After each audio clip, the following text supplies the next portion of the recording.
Hello बच्चों, let's see this question and here this question says read the information below and answer the question that follow। आपको जो information दे रखी है ये read करनी है और उसके बेस पे जो क्वेश्चन दिया हुआ है वो आपको सॉल्व करना है। तो रीड करते हैं पहले हम हमारी इन्फॉर्मेशन को। The consumer protection act seeks to promote and protect the consumers' interest through the speedy and inexpensive redressal of their grievances। यानी कि जो कंज्यूमर प्रोटेक्शन एक्ट है वो कंज्यूमर्स के इंटरेस्ट को प्रोटेक्ट करता है और कंज्यूमर के ग्रीवांसेस पे सुनवाई कर कर उसको मतलब बेसिकली कंज्यूमर के जितने भी ग्रीवांसेस हैं उन पे सुनवाई करता है। ठीक है। The scope of the act is very wide. ये जो कंज्यूमर प्रोटेक्शन एक्ट है इसका स्कोप बहुत वाइड है, बहुत बड़े लेवल पे काम करता है, इसका दायरा बहुत विकसित है।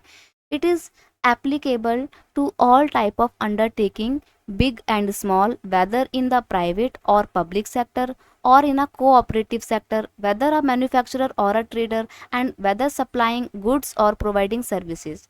यानी कि जो आपका CPA एक्ट है इसका लेवल, इसका स्कोप बहुत वाइड है, ये हर तरीके की अंडरटेकिंग पर एप्लीकेबल होता है, फिर चाहे वो बड़ी हो या छोटी हो, वो प्राइवेट सेक्टर की हो, पब्लिक सेक्टर की हो या कोऑपरेटिव सेक्टर की हो, मैन्युफैक्चरर हो या फिर ट्रेडर फार्म हो, या गुड्स की सप्लाई करती हो या फिर सर्विसेज प्रोवाइड करती हो, कैसी भी फार्म हो, कैसी भी अंडरटेकिंग हो, सबके ऊपर CPA एक्ट एप्लीकेबल होता है।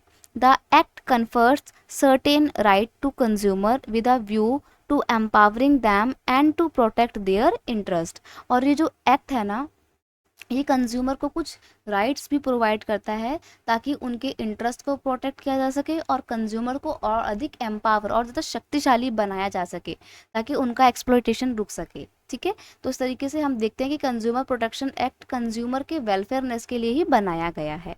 अब हम आते हैं हमारे क्वेश्चन पे। हमारा क्वेश्चन है consumer protection act was amended in which year. Consumer protection act को कब अमेंडमेंट, कब मतलब कब उसमें सुधार लाए गए थे, कब अमेंड किया गया था उसको। पहली बात, कंज्यूमर प्रोटेक्शन एक्ट को इनेक्ट कब किया गया था आपको ये पता होना चाहिए। 1986 में कंज्यूमर प्रोटेक्शन एक्ट लाया गया था। फिर उसके बाद इसमें सुधार आते हैं 1990 के डिके में भी, 1991 और 93 में भी कुछ चेंजेस आते हैं। देन इसके बाद उसमें रिफॉर्म जो आते हैं वो आते हैं सन 2002 में। ठीक है। और अभी जो मोस्ट रिसेंट का इसमें अमेंडमेंट हुआ था वो हुआ था 2019 में। कंज्यूमर प्रोटेक्शन एक्ट में 2019 में अमेंडमेंट किया गया था और इस अमेंडमेंट के द्वारा इस कंज्यूमर प्रोटेक्शन एक्ट को और ज़्यादा कंज्यूमर फ्रेंडली बनाया जाता है। ठीक है। तो यहाँ पे हमसे पूछा था कब अमेंड किया गया था, कौन से सन में, तो 1986 में तो इनेक्ट किया गया था, ये ऑप्शन आपका एलिमिनेट हो गया। 2016 और 2022 में नहीं हुआ था, 2019 में इसमें चेंजेस लाए गए थे, अमेंडमेंट किया गया था। So you will have to mark option C, it's your final answer. I hope you understood it well. Best of luck.